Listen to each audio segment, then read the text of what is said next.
Greetings, everybody. How's everybody Sunday doing? I hope everybody's having a great weekend so far and hope everyone will have a great start to the week. So, today's topic is going to be doing our ancestors justice. I think this is an important conversation to have. I'm going to break down what justice is, what reparations are, the forms of reparations, restorations, healing. So, this is going to be a very informative video. Make sure to like, share, comment, and subscribe. Make sure you tell us what you think. Do you like these videos? And sign up to the website at bailafricstan.org/register. That is bailafricstan.org/register. We're trying to get as many people as possible. The more people we have, the more skilled people that we have, the more that we can do. So, as I stated before, today's topic is going to be doing our ancestors justice. And I find this very important that we do our ancestors justice because oftentimes we like to quote our ancestors, we like to use their vocabulary or their quotes, but we don't really break it down, digest what they actually mean, the context, the reality, the situation. So it's important that we break all that stuff down. I'm going to give about 3 to 5 minutes, and then after 3 to 5 minutes, I will come back with the start of everything.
All right, everybody. It looks like it's time again. Like Underrated said, please give a like to the video.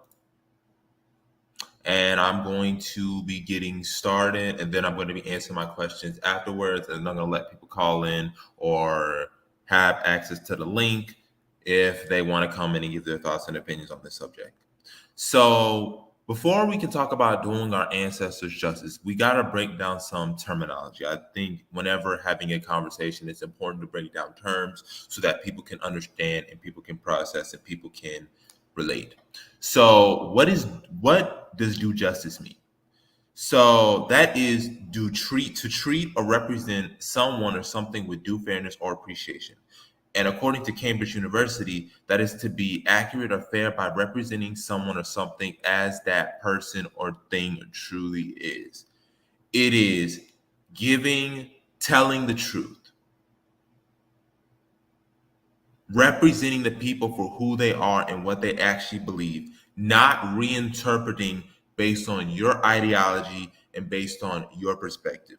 This is a very important thing when we talk about giving our ancestors due justice, making sure that we're portraying them based on what they actually wrote, what they actually said, and what they actually did, and not base it on what our ideology says and projecting it on. Because oftentimes there is a lot of projection on our ancestors based on what we believe and interpret things and not what they actually wrote and interpret. So, what are the characteristics of justice and due justice? It is impartiality, it is consistency, it is standing, and it's trust. Impartiality means that it's not biased. There's no particular bias. That's really rare, but impartiality, you want to be as unbiased as much as you can be. Consistency, this is something that is reoccurring.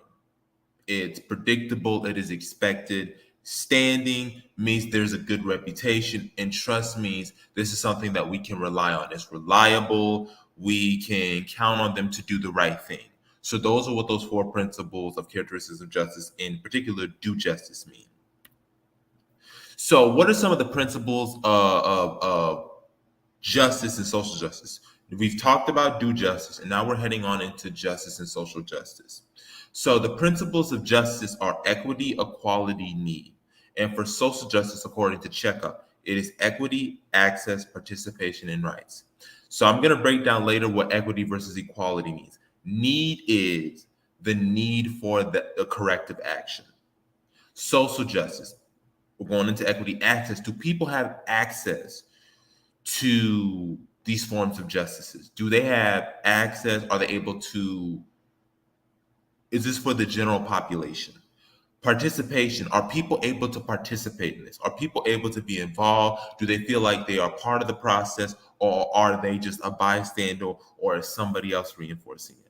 And then rights is, do people have basic, it speaks for itself, basic principles, basic fundamental values that cannot be taken away?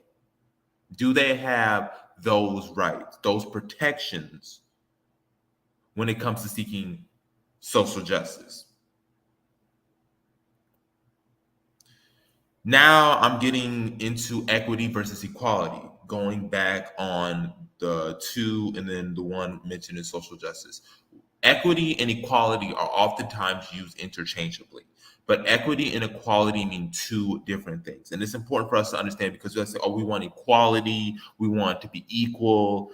But there's a good intention, but they mean two different things. So equity recognizes that each person has different circumstances and allocates the exact resources and opportunities needed to reach an equal outcome. Whereas equality is giving the same resources or resources or opportunities. It doesn't take into account the financial situation, the background, the structure. It is giving everybody the exact same resource or opportunity without doing any background. It's just, we're going to remove all the circumstances and we're just going to give everybody the same thing. Nobody's going to get anything different. We're just going to give everything the exact same thing. Whereas equity is giving it based off of need, based off of circumstances, and based off of financial situation. And this picture is one of the biggest examples to demonstrate. So you see right here, you have equality. Everybody has one box to stand on to watch the game or to go over the fence. But you see the person who's taller, well, since the person's tall, the one box, he's able to clearly see it, but he can already see it. The person with one box is a little bit shorter. He's able to see because of that one box. But you see the really short guy with the one box, he still can't see it. And that's what equality is. Everybody gets one box to see if they can see over the fence, but it doesn't take into the account that somebody could be taller than the others. It just gives everybody the one box. Versus equity, where you clearly see here that The tall man doesn't need a box. He can see without the box. The shorter guy still needs that one box. So he's got what he needs. But the guy who's the shortest needs two boxes to be able to see. That is what equity is. It takes into account the circumstances. Since the man is really short, he's the shortest of them, he needs two boxes to be able to see. Whereas the others don't need two boxes or need a box at all because they are already tall and they're already able to see it.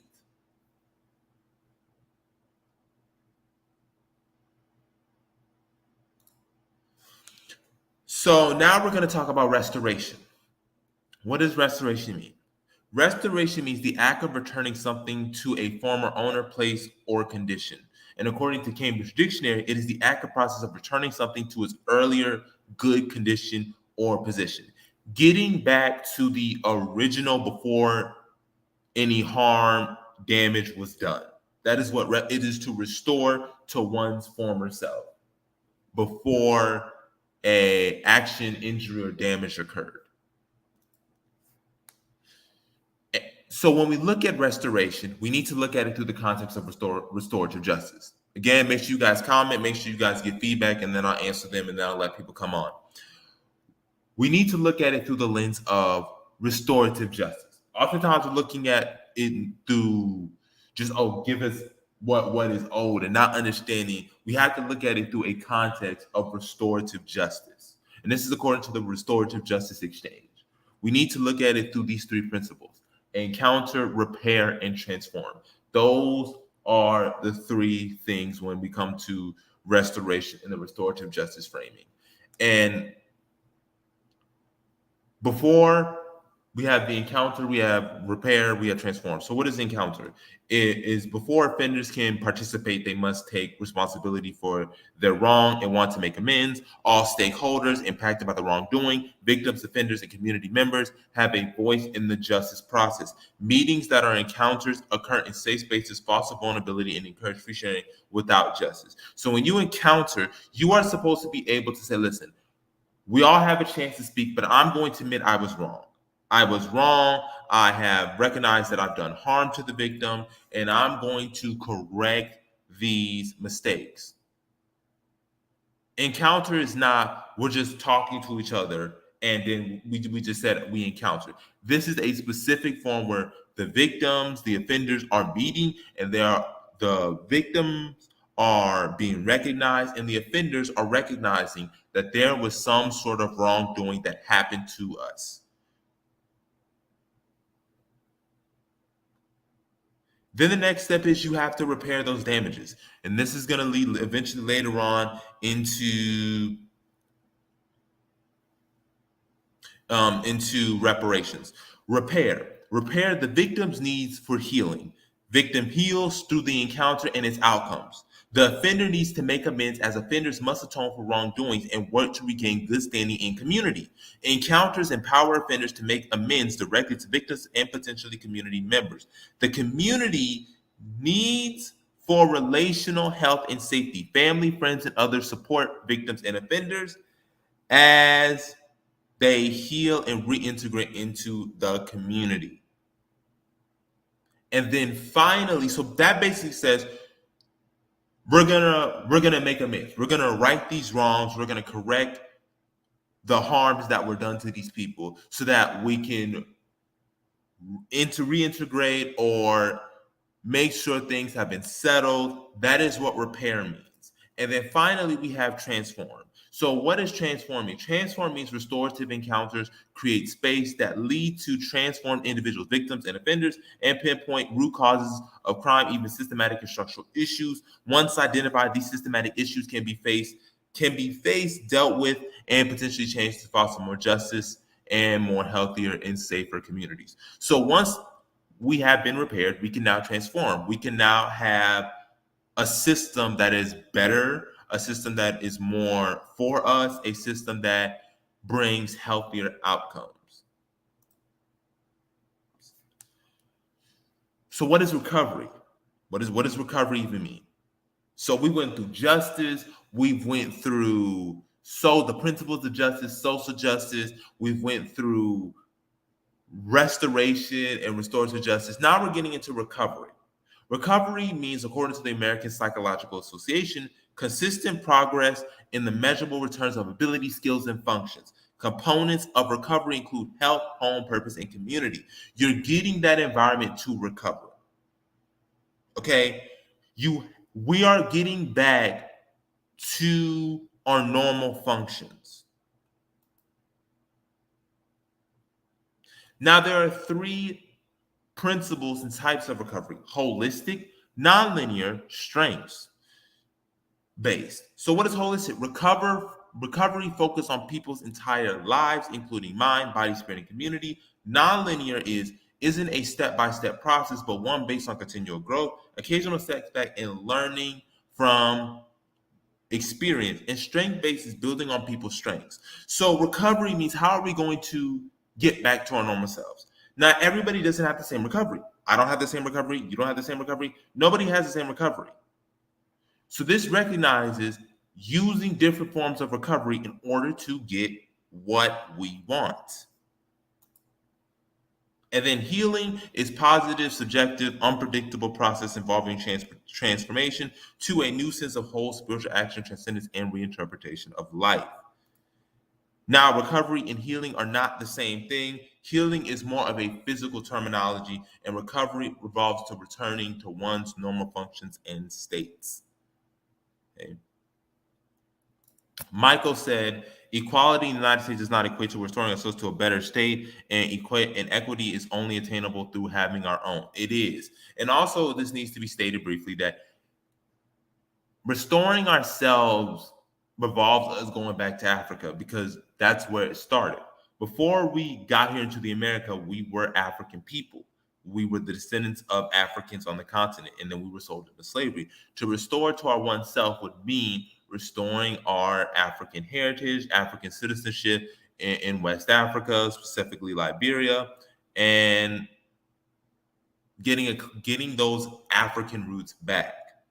And this goes into reparations, because I know this is the hot topic. Everybody talking about reparations. My personal opinion on it is I'm a huge advocate of reparations, but I have a different way of how reparations should look like. And we're going to go into the different forms of reparations, because this is very important, because I think this is what a lot of people forget about when it comes to reparations. There are 5 forms of reparations. Okay, you have cessation and assurance of non-repetition. You have restitution and repatriation. Restitution and repatriation for those who do not think that us going back to Africa is not reparations and shouldn't be reparations. They're wrong. Compensation, satisfaction, and rehabilitation. Cessation basically means that this is not going to happen. We recognize that an atrocity was committed, and we promise it's never going to happen again. Restitution and repatriation involves a return to legitimate owners based on property, while repatriation involves return to a country, sub-state, group based on ethical considerations. So we have the right, based on the harms of the transatlantic slave trade, to return back to the continent, to be able to go back to the land of our ancestors, along with the compensation which is provided for economically accessible damage, loss of earnings, loss of property, loss of economic properties. And then you have satisfaction. A state may provide remedies to an injury caused by internationally wrongful act for which is responsible. And then finally, rehabilitation, which is we have the right to reconstruct as far as possible our lives. We get to do that. We get to recreate and restructure our own lives. Okay? And that's just basic on what cessation is. And finally, this is applying to the African diaspora, and particularly African Americans. We need to proudly claim our African heritage. Okay? Our ancestors came from Africa. That's the one thing we need to, when we talk about doing our ancestors justice. They come from Africa. We're African people. Our ancestors desperately tried to hold on to their traditional African culture. Louisiana voodoo, hoodoo, Gullah Geechee language, Louisiana Creole. The slave community by John Wayne Blasingham said that Gullah Geechee people had African names till the 1940s. recognizing that we are African people. We were the descendants of enslaved Africans, but we are African people. Our genetics are African. Most of our roots come from Africa. If you were to do a DNA test, you are African. You are Sierra Leonean. You are Guinean. You are Ivorian. You are Togolese. You are Senegalese. You are Mauritanian. You are Malian. You are Burkinabe. You're Liberian, Congolese, Gabonese. This is who we are. And there's nothing wrong with that. And acknowledging that is a form of doing our ancestors justice. It is restoring who they were, restoring what they lost. It is rehabilitation, rehabilitating the image of African people. We are African people. We seeing all over the internet folks trying to say they ain't African. We was Native Americans. We are from Turtle Island. Mississippi River is Jerusalem or the Nile. The Nile is a river in Egypt. We got people saying the Almighty Yahweh, the Most High, everything to deny we are African people. And then finally, we need to represent our ancestors holistically and accurately. And that includes integrationist, assimilationist, nationalist, and the immigration and colonizationist, which are not the same thing. Wilson Jeremiah Moses went into that in his classical Black nationalism. Okay? So that just needs to be stated. Here we got The Slave Community by John Wayne Blasingame. We got classical Black nationalism, Wilson Jeremiah Moses, and then we got John Bracy, Black nationalism in America. Okay, so all of this is doing our ancestors justice. If we're really going to do our ancestors justice, we got to be the ones who say to our people, we are going to give them what they lost. We're going to repair, we're going to restore, we're going to repatriate, we're going to compensate, we're going to make sure everything is satisfactory, we're going to make sure we're going to rehabilitate. That's who we are. And if we don't acknowledge it, we don't want to accept it, then we're not restoring, we're not repairing anything. Reparations is about a check, but it is about partially a check, but it's not just a check.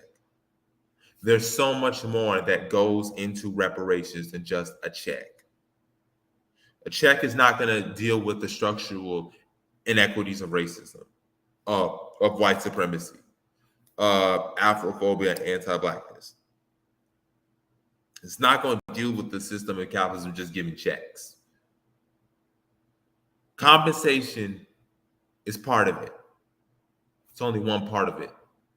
We got rehabilitation, we got satisfaction, we got restitution and repatriation to go with it.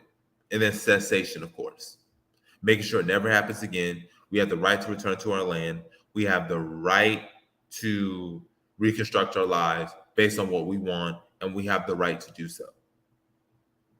And don't let anybody tell you otherwise. Anybody who does not have that whole complete picture doesn't understand what words mean, doesn't understand what repair means, what restore means, what recovery means, what healing means, and what justice, whether it be regular justice, due justice, or social justice means. They don't know. We have two movements. You know the names. I ain't even got to say the two names. Who are so focused on the check and the money and trying to get on parity with the white power structure that they completely forget about restoring dignity in their African identity. They seek to run away from their African identity. They seek to distance themselves from Africa as if majority of their lineage didn't come there. They seek to pretend that we're not part of the African diaspora. We got nothing to do with Africa, that Africans haven't done anything. And if we were really trying to restore our ancestors' justice, we would be reclaiming our African ancestry. We would be claiming Liberia proudly, without a doubt, if we were really serious. But some of us are not serious about this. So if we're not serious about this, then we just need to say it. But we have to claim our African identity, tell our ancestors stories for who they really are, and be holistic. Give them who they really were. Let their writings speak for themselves. Let them speak for themselves. All right, y'all. So if y'all have anything y'all want to say, make sure to leave it in the comments. Make sure to, if you want to get on the StreamYard, I put the StreamYard link. So just let me know if you're trying to come on, if you're trying to give your 2 cents. Just let me know. I'll give about 5 minutes, and then if not, then I can give my closing remarks, and then we can, end this. That just needs to be stated. Giving our ancestors due justice, breaking down what words mean, and letting their words speak for them, and being honest about it, not projecting what we think they would want them to say, but letting their words actually speak for themselves. We have the archives, we have the primary sources. Let's go through them.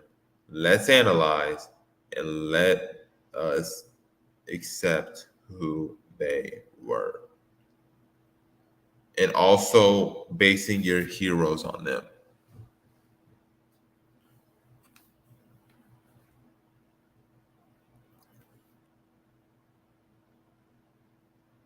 Peace, underrated. Peace to everybody in the chat. I know I had this for a week bookmark recently, so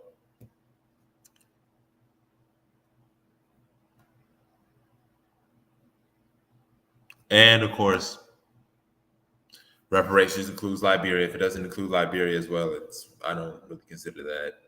It's incomplete. Liberia is the company. We're on the payroll, and Liberia pays us, the employees on the payroll. So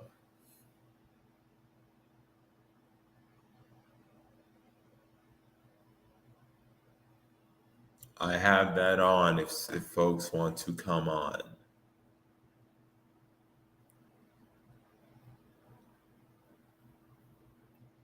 If you want to come on, you can come on and give your thoughts.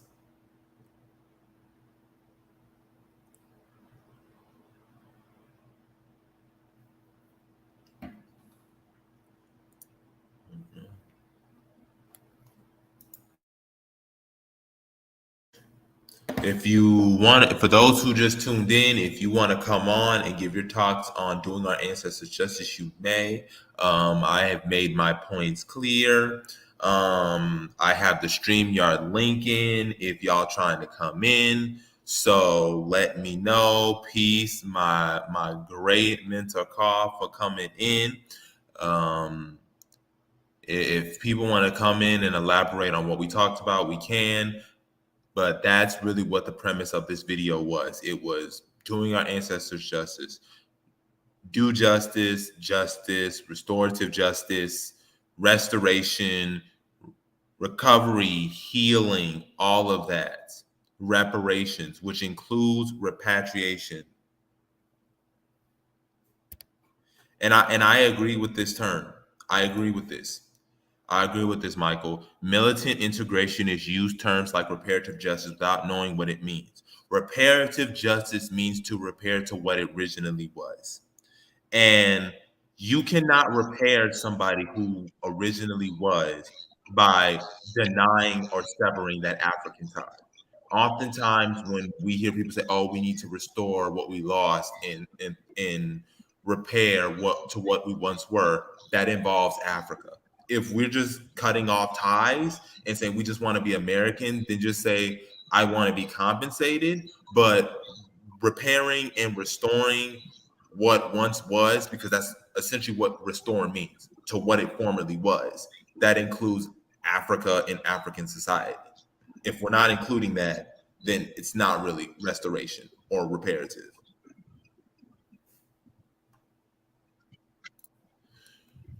Good afternoon, Carl. How are you? I'm awesome. How are you? I'm doing fantastic. Did you get Great anything discussion. from this presentation, or did you just come in?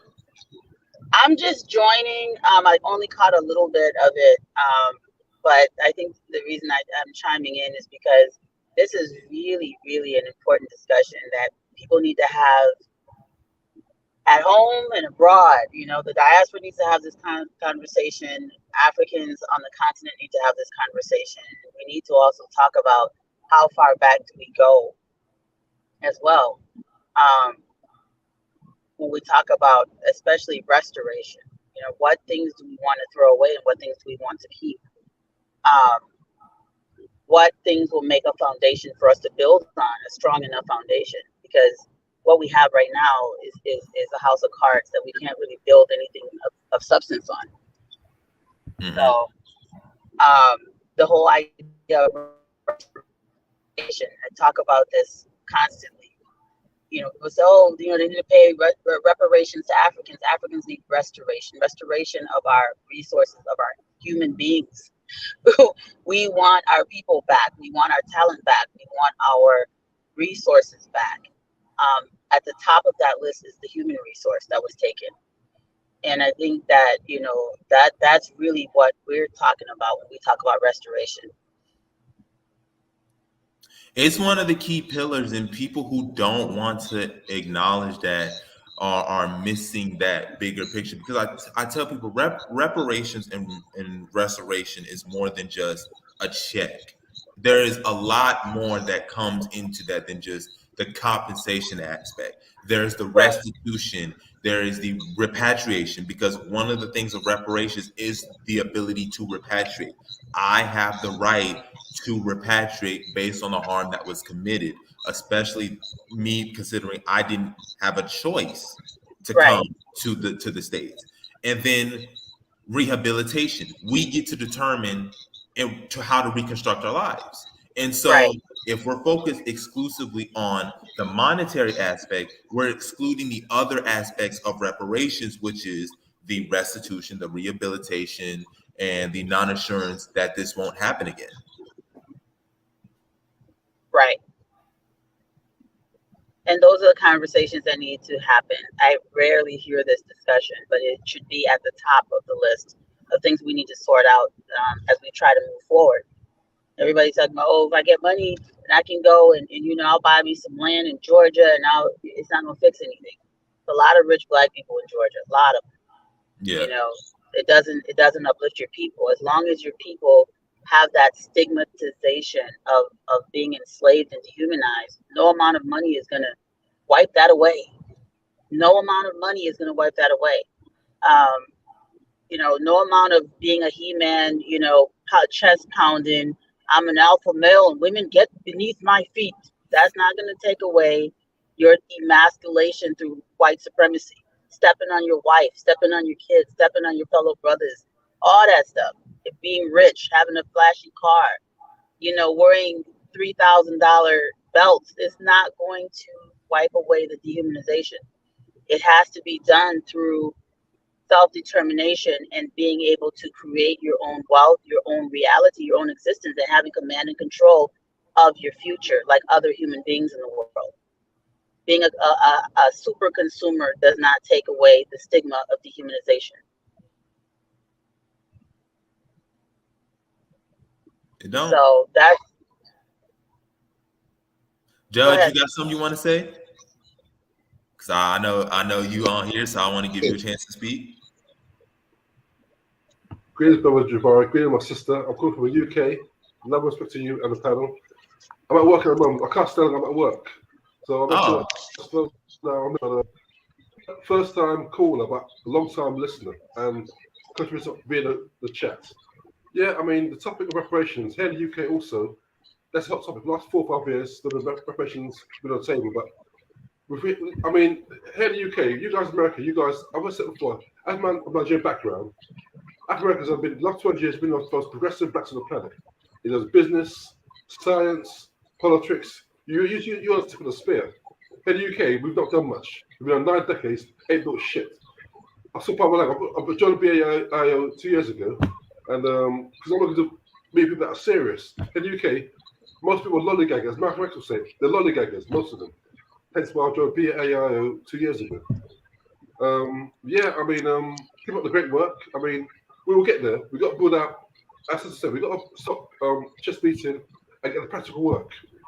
Look at the Arab man and the Asians, the Europeans. They put into a practicality of nation building. We've not done that. We've just been talking, Exactly. talking. You know, and one of the things, and one of the things that I said just before when I said doing our ancestors justice and applying it is acknowledging we are African people and African heritage, and taking proud claim in that. Yes. If you are an African American or even an Afro Caribbean person and you are so determined to run away from your African ancestry, you are not doing your ancestors justice. You are not giving your ancestors what they really thought or what they really believe. One of the things that is part of justice is portraying them accurately, not projecting your ideology and your viewpoint onto them.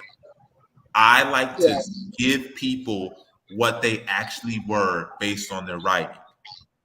When I speak on whether it be Frederick Douglass, whether it be Garvey or Du Bois, we've talked about, we give information based on what they actually wrote and said. We try hard not to project our ideologies onto these people and say, this is what they really meant. No, that's what you're interpreting them as. Let their words speak for themselves. That's powerful. That's so important, Jabari. Brother, I have a question for you. I don't have on my Bluetooth, so I can't see your name. But I wanted to ask, when you said that in the UK you're lollygagging, what do you mean by that? I'll tell you, sister. I'll be very clear, sister. I'm from Nigerian background. My parents came to England in 1964. I was born 3 years later. Okay. Now, most people from the Caribbean, most people in the Caribbean came in the 50s. We've been almost 9 decades.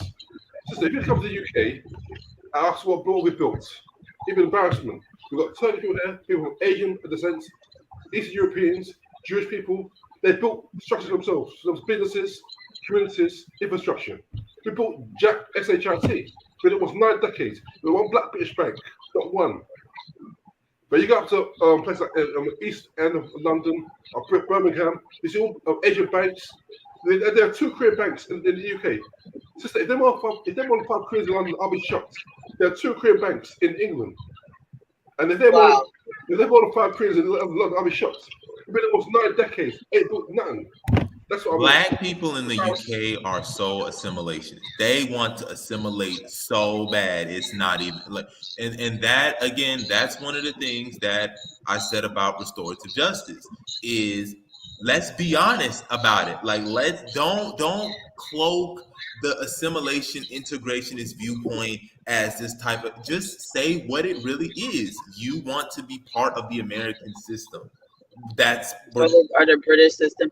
So that's the thing is, that I have family members in the UK, even though I'm Liberian and Liberia is not really technically, and he has really no colonial connection to Europe at all. But Europe offers opportunities for people. So people go there with a mindset that they, can have opportunities to educate themselves or do things they wouldn't be able to do in the countries that are being exploited and extracted.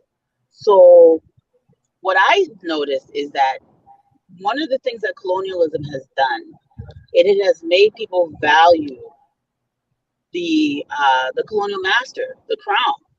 So when you get to England, you want to be a part of this thing so bad. Do you guys remember that woman that was all upset that some person at some royal function or something asked her, "Oh, where are you from?"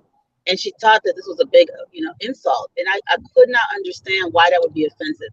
In the UK, if you're a Brit, you are a native, right? It's the same way if you go to Somalia and you're Somali, you are a native. So even if I go to Somalia and the Somali says, "Where are you from?" I'm not going to get offended. It's a native person asking me who's visiting from the other side of Africa, "Where am I from?" If you're in England, a British person, you're black like me, Claude, that's talking right now, and then you're offended that she asks you where you're from.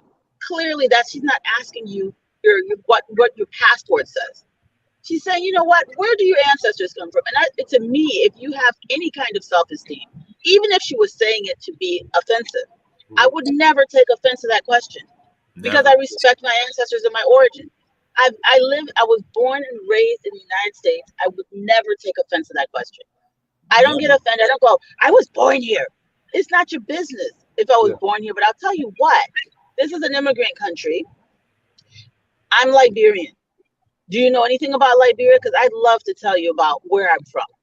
And they get quiet and they don't really want to hear it. Don't ask questions you don't want answers to. I will answer it. And because I respect myself and where I came from. Only a person that doesn't respect themselves would take offense to such a question. Sister, you know why she was offended? I'll say why she was offended, sister. My brother Jeff. And then check my name is Jack is one. Brother Jeff's my name, Jeff. Now, I'll tell you why she was offended, sister. Yeah, I'll tell you why she was offended. Let me slow down. I'm in a rush. Okay. So in the UK, Brits they're very disingenuous. They're very sneaky. See, I'm a Pan-African. I'm the guy with Pan-African. I'm Carlos Cooks. That's my identity. So I'm clear in my mind. So even though I'm born here, I'm African. I was born in Beijing. They went me Chinese. They went me Japanese. I'm not confused. The passport is a piece of paper and plastic. Right. It's your genotype, your phenotype tells who you are, not where you're born. If I was born in Pyongyang, it make me North Korean. That lady was credible because she was told by a fellow friend that she's British. They fooled her, they deceived her. When a white person that's honest said, "Where are you from?" Her matrix was broken. That's why she was offended. Her fake white friend told her she was British. That's why she was offended. So she was offended. She was offended because she felt that she was British and that people shouldn't ask her where she's from because somehow it's denying her Britishness. Yeah, because her white friend told her. For me, my position, brother, is please deny my Britishness. Exactly. That's my position. Please deny my Britishness, as if it's some kind of badge of honor. She's not British. She is a British citizen, but she's carrying the face, the hair, the skin of it. The scent of her ancestors. How can you? It's like it's like you're a giraffe and you go to a party with hippopotamuses and you get angry that the hippos don't think you're a hippo. Really? It's one of the things that I keep telling people. If you take a zebra from Africa and put it in North America and it breeds for a couple of generations with strictly zebras, does that make it not a zebra anymore? Well, it's in North America, so it's no longer a zebra. The zebra is still a zebra. Okay, it may be in a different location, but the zebra is still a zebra. And unless it might be doing things that Mustangs do, it might be running across the prairie of South Dakota like a Mustang, but it still looks like a zebra. Right? And it's not going to change. And so I just and that's what I mean by, and that goes into our point of just reparations. If you hate being African, then you're not doing our ancestors any good. Because if our ancestors would have came on the ground today, they would be crying that there are so many Black folks that want to claim everything else but who they are. We claiming the Mississippi rivers, the Nile River, and the United States is the New Jerusalem, and we from Turtle Island and ancient FBA civilizations. People are crazy. Yeah, we're going on this desperation to not want to be African so that we can get reparations. So to get reparations, we got to run away from being African as if that ain't who we are. So how are we doing ourselves any justice? So they're from Atlantis. They're from Alpha Centauri. And they're crazy. They're from Orion's belts. Anything but African. They're from the Syrian star system. Right. You'd rather be an alien than an African. But Yeah. I understand what you meant, brother, about, the person meant it to be offensive. Every day of my life, people say things that they intend to offend me. It is a choice if you're going to take offense or not. How can you let someone use your identity as an insult against you? Mm-hmm. My sister, what makes it worse, sister? That old lady, she was a baroness. She wasn't even offensive. She wasn't being offensive, She was being curious. The black lady took offense because she was she was faced with reality. The baroness, I forgot her name, she was a Tory baroness. She wasn't being offensive. She was being curious. The black lady took offense because she was waking up to reality. I'm pretty sure there was a little bit of condescendence in there, curiosity, but I'm sure there was some condescendence. And what you do is you transcend that with responding with dignity. Always respond to condescendence with dignity. You cannot allow someone else to make you feel that you are less than what they are. I don't understand that.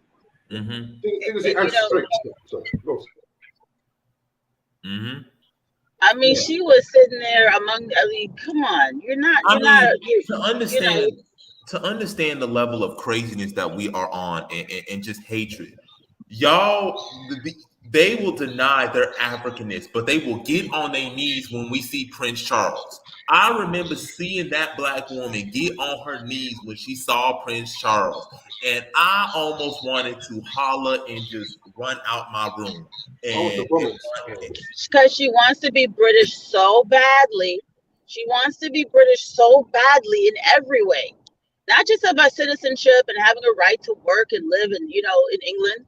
But she wants their ancestry. She wants their blood. She wants to be indistinguishable from the white Brits. It's not going to happen. It's not. You will never be indistinguishable from them because that is their native land. It's different for Americans because everyone except the indigenous people here came from somewhere else. So it is much different. There's no way into this world I'll go to England and expect the indigenous people to treat me like I'm indigenous. And we forget that Europeans are indigenous to Europe. You remember that passage that Joseph Jenkins Roberts in the 1840s, I think 1848, early on in his when Liberia became a country, Roberts referred to Europeans as the natives of Europe, which sounds so normal today. But at that time period, if I'm a native of Africa, you too are a native of somewhere. And he referred to them as natives of Europe. And that's what we need to understand. When we're in Europe, we're on their native soil. Exactly. And everywhere else they are, when they come to Africa, when they come to North America, when they go to the Caribbean, that is not their native soil. And that needs to be something that we carry in the forefront of our minds when we interact with these people as we travel. You're no longer in your native land. Humble yourself. Humble yourself. You're not home. Yeah, sister, you're right. One thing quick, I have to go because I'm at work. I'm international. I'm at work. So, yeah, I'm a bit overtime. Got paper.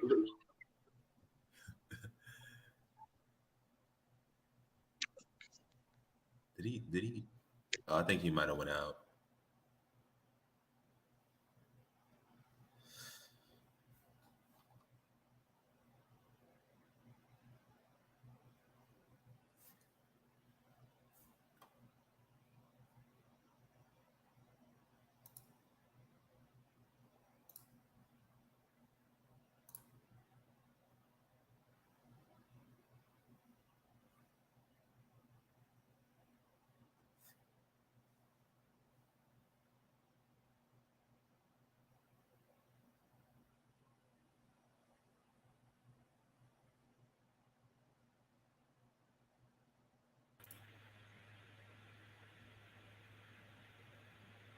Sorry, can you hear me? Yeah, I can hear you now. I cut out. Sorry, I cut out. I cut out. Yeah, I keep it short. Yeah, I mean, as a Nigerian background, apology. Nigeria's a mess. I mean, Africa itself, the misleadership is horrendous.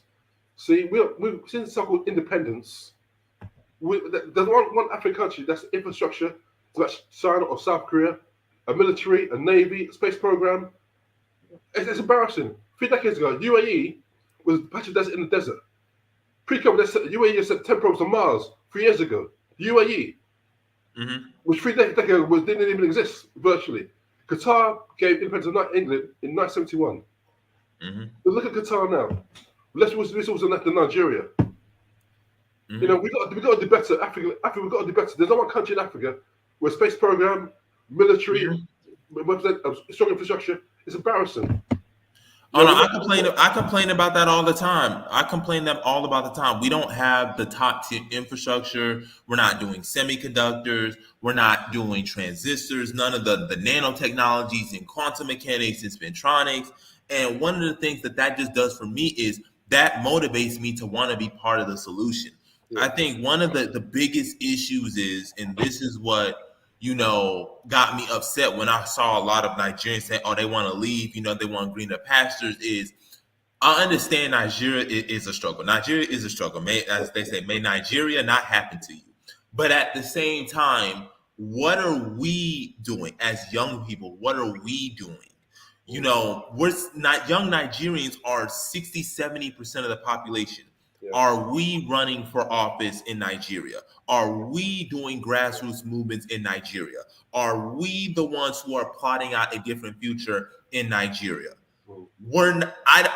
I know there are Nigerian organizations on the ground doing great work, same as in Liberia and in Angola and South Africa, but we're not seeing that take effect. We're not seeing 25 and 30-year-olds being elected to parliament in Ogun State or in Bayelsa or in Kano or Borno. I'm not seeing that. Yeah, well, Brother Jabari, I mean, unfortunately, it's a slow process because what they're in Africa and Black War, it's a program from Christianity, Eurocentric, or Islam. That's the main focus, or the medieval tribalism. Pan-Africanism in Africa is a quaint concept, which is a quaint, which in Africa is a far less strong motherland. But on our land, on continents, Pan-Africanism is a quaint concept. So we have to be introduced. But it'll get there. Look, Brother Jabari, look, I'm older. When I got in the 80s as a young man, a teenager, there was no internet, there was no social media. So people that have serious couldn't contact each other. Now it's different. It's easy now. I mean, we've got internet now. We can socialize, we can communicate, and move forward. So it will happen, Jabari. But as a man that wants to direct change, we have resources. It's frustrating seeing people in Nigeria, defecating in the streets. Because Africa Nigeria has resources. It has.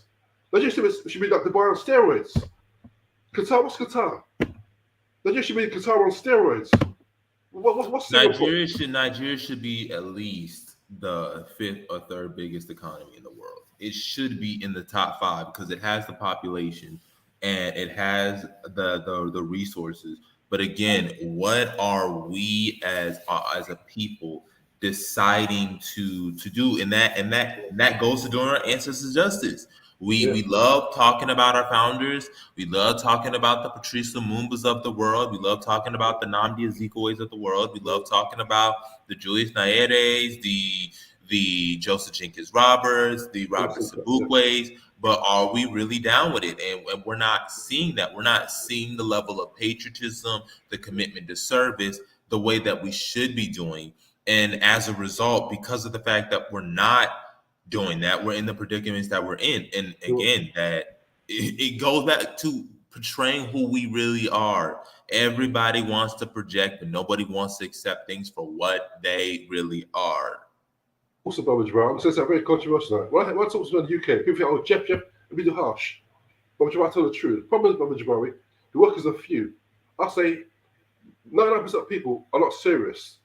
1% black people, 1% or less are serious. And I can believe that. I can believe that. I'm gonna be harsh. It's the truth. I'm saying that. I don't. Folks in the UK, there are some black folks in the UK that are down, and I respect them, and I have huge admiration. But black folks who run to Europe, and I understand if you run to Europe to get opportunity to get money, but those people who go to Europe and they stay there for decades and decades, I don't have respect for that because Correct. Okay, you got your opportunities, you got your money. Now you just decide I'm gonna stay here, and then once you get old, you like, let me go back to Nigeria. Well, why did you wait till you turn 70 to then go? Why didn't you do it when you was 35 or you was 40 and you still had prime years of your life? So, you know, we got a long way forward, but we're gonna have to do it. We're going to have to do it. Yeah, we got to reach out more. Ah, all right, brother. All right, brother. Underrated. I will. Yeah, we got to reach out more to African American brothers. I said before, Brother Jabari, I will say it before. African Americans have been tip of the spear. The last 200 years, really must be. Look who's done behind enemy lines and the most horrendous oppression. Look all the veterans you've done: Lewis Latimer, Benjamin Benneker, George Washington Carver, Elijah McCoy. Business, science, music, behind enemy lines with no backup. Imagine what you can do in Africa with no comers of white supremacy plus resources at your disposal. Africa, I mean, but we have to reach out more. We have to connect. That's what. So, what is it? Malcolm X? Malcolm was killed because Malcolm was trying to bring us together. That's why he was killed. Malcolm was dangerous. Malcolm, while Martin Luther King was wasting people's time with marching nonsense, Malcolm said no. Whereas Africa, he met with people like Ben Bella, Nasser of Egypt, King Faisal, Ezekiel of Nigeria, Kurma of Ghana. Hey, put a plan together. And what America did, they put the creativity of Black America, Africa's resources, it's done. That's why he was killed. What Malcolm was doing was dangerous. Attaching the creativity of African Americans with African soil, we get to that umbilical cord that was severed, reattaching it and bringing it together. That's why he was killed. We got to finish Malcolm's work. Mm-hmm. That's what we got to do. The OAAU, the Organization of Afro-American Unity, and that goes into today, and that goes into today's subject. People love quoting Malcolm and projecting their views on Malcolm, but ain't nobody trying to do what Malcolm really said. Ain't nobody trying to do the African unification or the African self-determination. It's easy. It's easy for people to quote these leaders as I see it as feel-good politics. It's to make people feel good, but it's not. We actually believe in their ideology, because if you quote Malcolm X, we would have been in Africa right now, or quoted Garvey, would have been in Africa right now.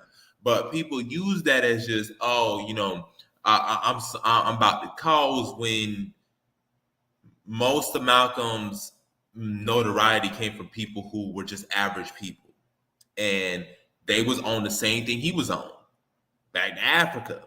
I mean, that's what he was on, and if people not on that, then they not listening to Malcolm word. They not doing him justice. They project, they co-opt him. Brother John, just say BIO, join up the BIO organizations like that. That's the first step. We got to reconnect. But it's because we're split. I'm in the UK, you're in America. Because we're dispersed, it's not easy. But we'll get there. We're gonna have an excuse because Garvey can bring up 10 million blacks. Back here you go. Without internet, no social media. We got no excuse. Garvey, what Garvey did 100 years ago was a miracle. No social media, no internet, no TikTok, none of that crap. They brought 10 million people together. Brought ships, not plural, not ships, ships plural. Businesses, infrastructure. We got to do that as well. But it will happen. I'm up to it. Stop my harsh words, Jabari. We'll get there because greatness is in that genetic. We'll get there. I know it. We're getting there, and I'm excited. We just have to be. It's will. If we have the will, we can do it. When there's a will, there's a way, brother. There's a way. But Jabari, I gotta go because I got a go soon. But Baba Jabari from the UK, no respect. I'll call him more because we'll get there, brother. And thank you for taking my call. I hope I wasn't talking too fast. I'm in a rush. I'm a UK time. I understand. It's like 8 o'clock. It's like 9 o'clock there. Yeah, it's 6:45. But I gotta go home and get to. I'm taking my son to the cinema. So I thought it was 8:45 over there. Oh, not late. No, not late. It's 6. About 2 hours too early now. About 6:45 now. PM. It's not getting dark. Oh yeah, it's pitch black. It's pitch black. But Brian, again, respect to you from UK and love, respect. Take care, bro. Blessed love. Take care. All right, you too, brother. All right, we had a great thing under an hour. Underrated. He said the judge has a good point. our ancestors were bringing change about the advanced of technology that we have. Yeah, they communicated, they were together, and most importantly, they had the will.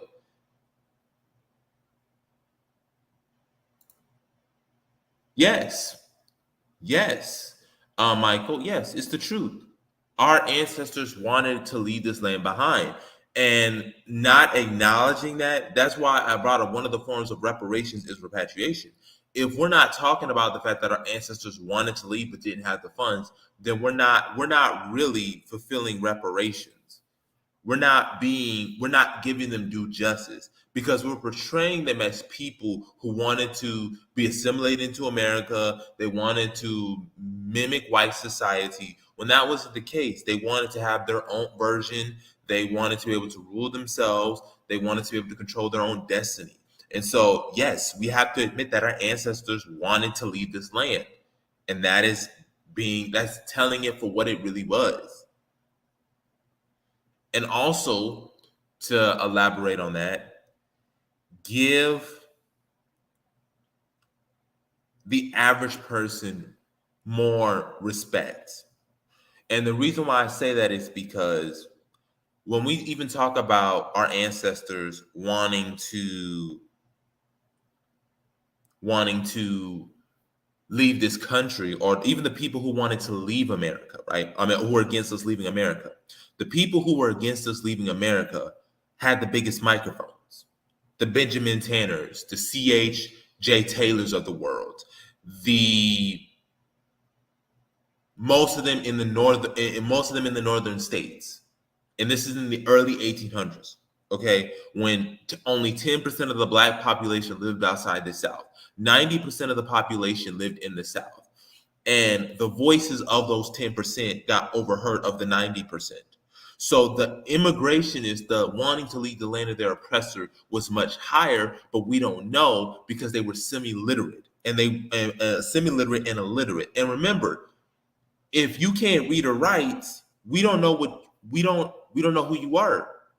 There were a lot of Black folks that were like, hey, I want to leave America, that we don't know because they were illiterate and they couldn't read or write. I support the algorithm. Thank you so much. Thank you so much. Specific individuals like quoting Malcolm specifically to clap back at white supremacist ideology, not interested in liberating our Black people to have our nation state away from this open air asylum. Yeah, it's feel good politics. It's feel good politics. It's to make them feel good. But when it's time, all right, are we doing this organization of Afro-American unity? Are we doing equivalent of Black Star Line? Are we meeting with Liberian government officials? Are we working with the UNIA? No, none of that is happening. It is quote Malcolm. They will quote Malcolm, but will be anti-African. They will disparage African people, saying Africans are lazy, Africans this, Africans are that. Do you not know that these same people are upset at James Weldon Johnson because his ancestry was Caribbean? This is not giving our ancestors due justice. This is, again, projecting and co-opting based on what they think and not what they actually believed.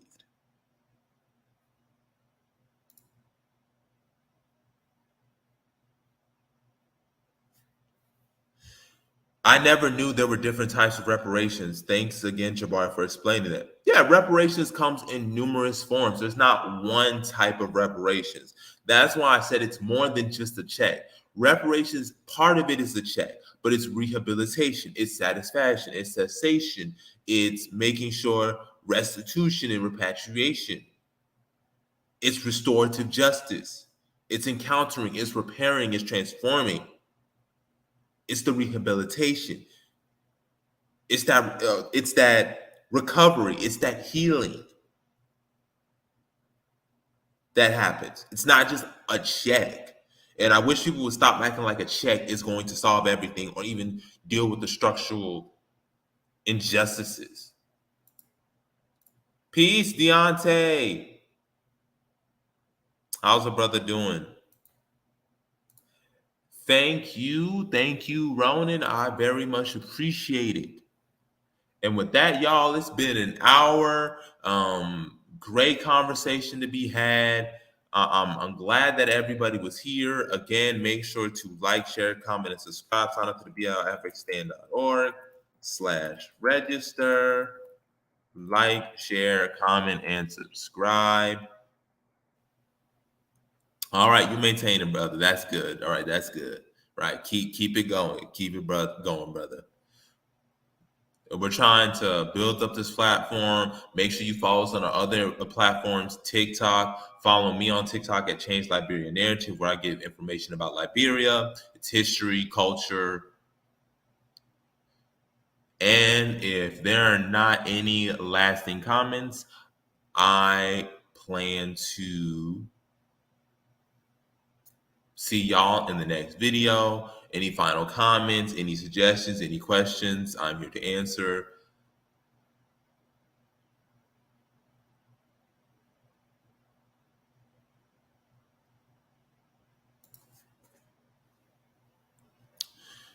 If reparations is for rehabilitation, then what exactly is being rehabilitated? It's rehabilitation of your image, rehabilitation of your status, and also one of the things that I said, Hala, I think you weren't here earlier in the presentation, in the very beginning, like the first 20 minutes, but one of the things that rehabilitation means is this. Rehabilitation, according to one of the 5 forms of reparations, is victims have the right to reconstruct as far as possible their lives. So rehabilitation is being able to reconstruct your life as you see fit. So that is reconstructing our image, reconstructing our reality, reconstructing our society, systems. That's what rehabilitation means.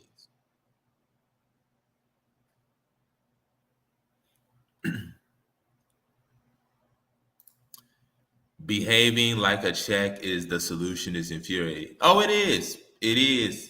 Because again, you get the check, racism is still in place, the anti-blackness is still in place, and all that is still in place. We just got money. We're still in white supremacy. We're in white supremacy with money. And we all know how that works.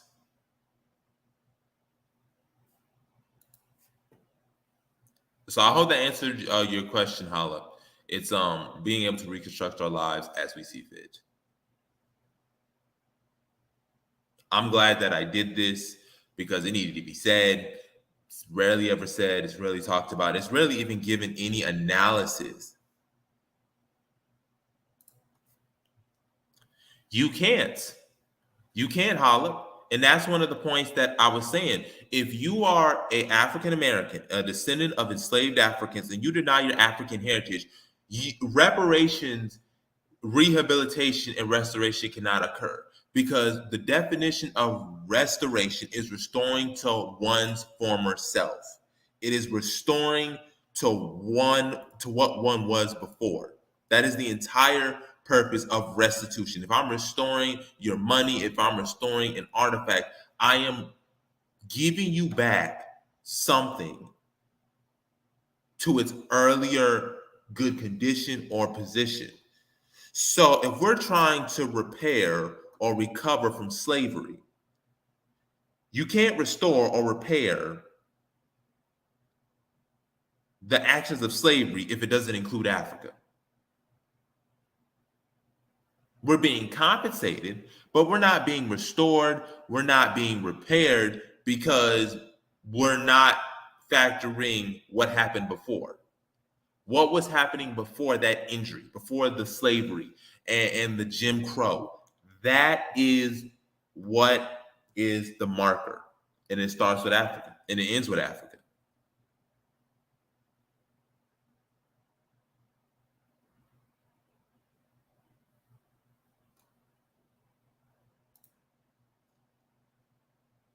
Yeah, I think included more than a check. Yeah, included more than a check. We can even look at some blueprints. Most reparations agreements is not just, sometimes they give money, sometimes it's just a check, but usually checks are given out if, and this is the important thing to consider, because again, we as African people, we like to compare ourselves to different ethnic groups, and that's why we can gouge. But one example is people say, well, the Japanese got reparations. It was $20,000 for each Japanese American. But at the time, there was only 140,000 Japanese Americans in America. So we're talking about only $2 billion worth of money. It's a small group, 140,000 out of a population of like 180, 200 million. That ain't a lot of people. That's only like a small town. Really a city.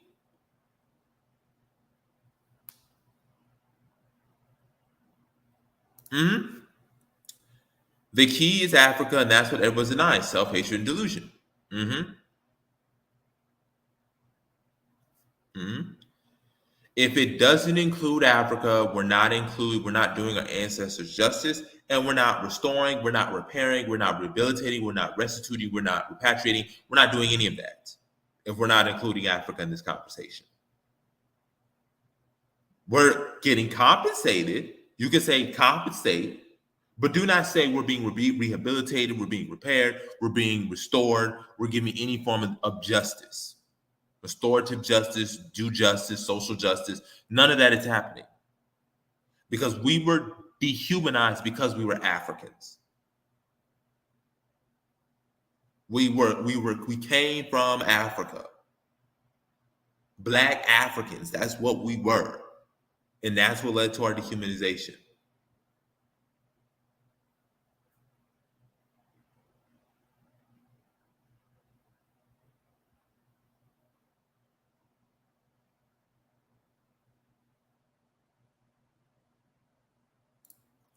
Point, you said it right there. There are 1 million people on East Parkway for the Labor Day parade. Again, you're 1 million people, 10 times larger than the amount of entire Japanese people that lived in the United States in the 1940s.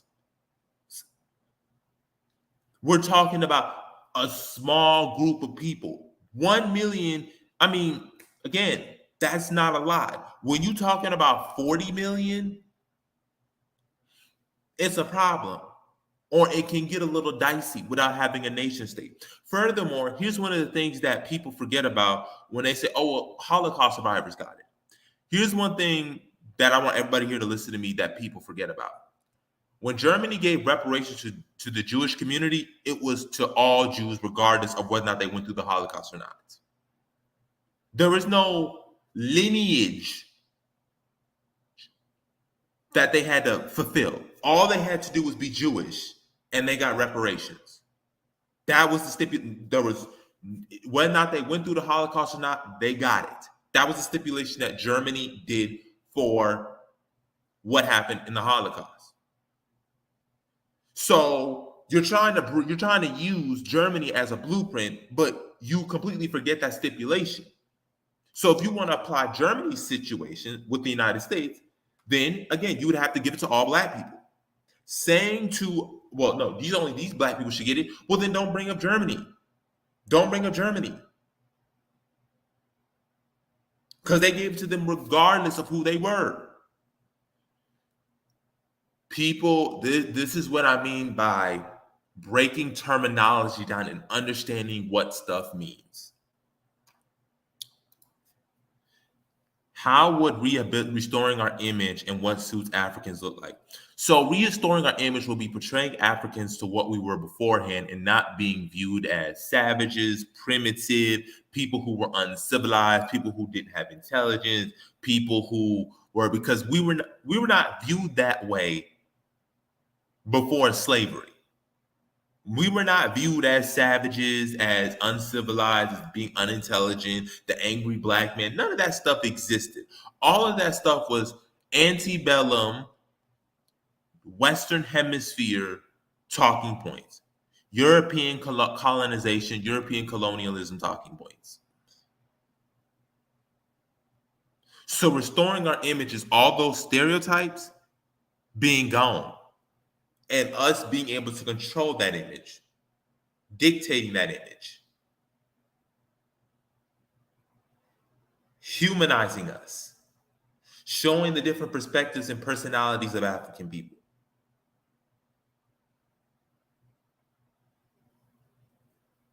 I'm liking these questions. Reparations, repairing a nation. Yeah, reparations. Yeah, it's repairing a nation. It's collectively. If you're going to do collectively, we have to function as a nation. Because again, what you can have individual reparations. Individual reparations is not an issue. You can get individual reparations, but you have to sue. You have to sue in order to get reparations individually. If we want to do reparations on a case-by-case basis, we would have to sue. We would have to open so many lawsuits and hope that we win those lawsuits.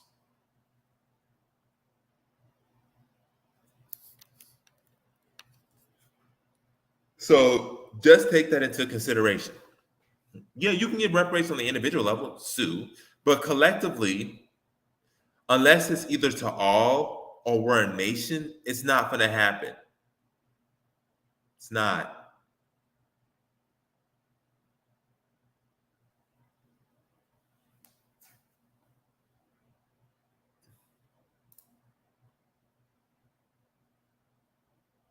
Yes. Controlling the narrative is part of restoring our image. Because if you don't control your narrative, you don't control your image. If I can control how people see you, if I control your story, your background, who you are, I can control how people see you. I can control what type of feelings people will have about you. Because I control your background, I control your story, I control how you got here, why you got here. So therefore, I can give what I want people to see of you.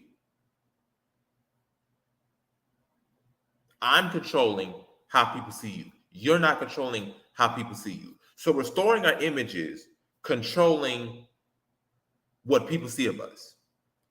I control my image. I control how people see who I am. You don't get to control how I'm viewed. You want all that anti-black stuff, you're gonna bear it in the pocketbook. There will be boycotts, there'll be severing of ties. You're not going to disrespect us like that at all.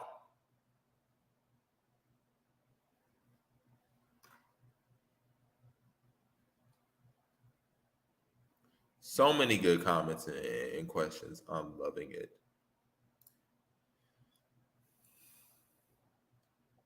And I just want to get back to this point I've said before. If we were to compare it, if we were to use the analogy of a construction project, America is the project, white America / U.S. government is the owner, Black Americans are the architects and engineers, the white middle and lower classes are the general contractors. The government, the owner, has paid the general contractor. The architects and engineers have not been paid, which is Black people. Those architects and engineers work for an architectural and engineering firm. Liberia is the architectural engineering firm. Black people are the engineers and architects that work underneath it. The U.S. government pays the architectural engineering firm, Liberia. Liberia then pays its employees, the architects and engineers, the reparations on the payroll.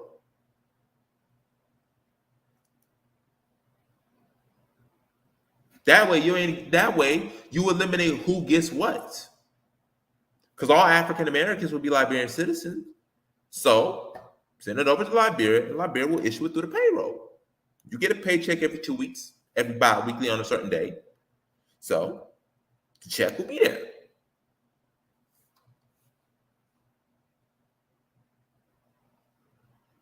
And then we can go the rest of our daily life.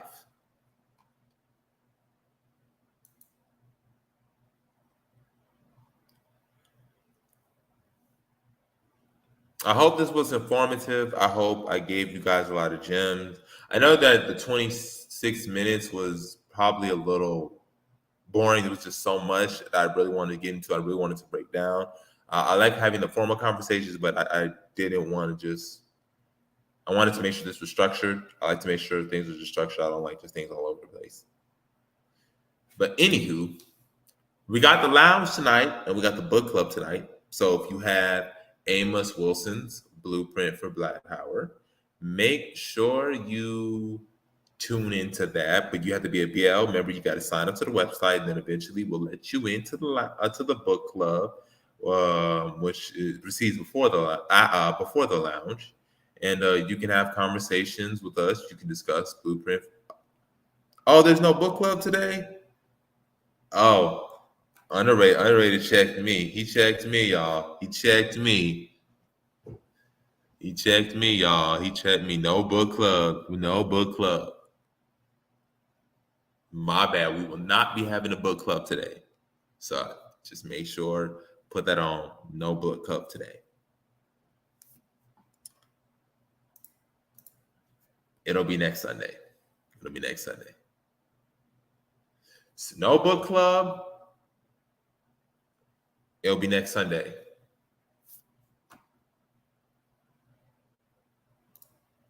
The video for chapter 17 will be posted, though. Thank you so much, Underrated. And with that, y'all, I don't want to keep y'all too long. I want y'all to have the rest of y'all Sunday. Thank y'all for tuning in for this conversation. I hope you enjoy. Comment down below. Tell us how we can do it better. What would you want added? What topics you would want discussed? Let us know down in the comments below. Make sure you sign up to the website. Please, the more people that we have, the more projects we can do. And with that, y'all, peace.